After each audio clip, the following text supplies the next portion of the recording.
आपके पास बहुत short time के लिए आया हूँ, अकेला हूँ आज। ज़रूरी बात कहने के लिए आप लोगों की डिशेस की पिक्चर्स हमें मिल रही हैं, बड़ी अच्छी डिशेस हैं, मगर उसमें कुछ थोड़ा सा कमी है। वो आप पहले हम और आप देख लेते हैं, फिर उसके बाद उस पर बात करेंगे।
जैसा कि क्लिप्स आपने देखी डिशेस की, तो उसमें जो इशू आ रहा है वो एक तो उसका रेजोल्यूशन वो बड़ा कम है कुछ तस्वीर का।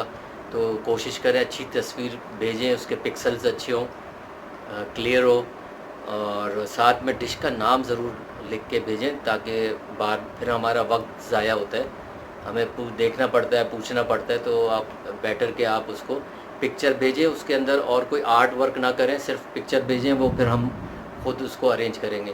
तो ये ज़रा सा, और दूसरा ये इम्पॉर्टेंट चीज़ है कि वीडियोस जो है ना वो ना भेजें, क्योंकि वीडियो जो है वो हम उसको अपने प्रोग्राम में शामिल नहीं कर सकते। लिहाजा आप पिक्चर भेजें और उसमें कोशिश करें आप भी नज़र आएँ उसमें, ताकि हमें पता चले कि हाँ ये आप ही का है। तो बस इतनी बात करनी थी आज मुझे, तो थैंक यू वेरी मच।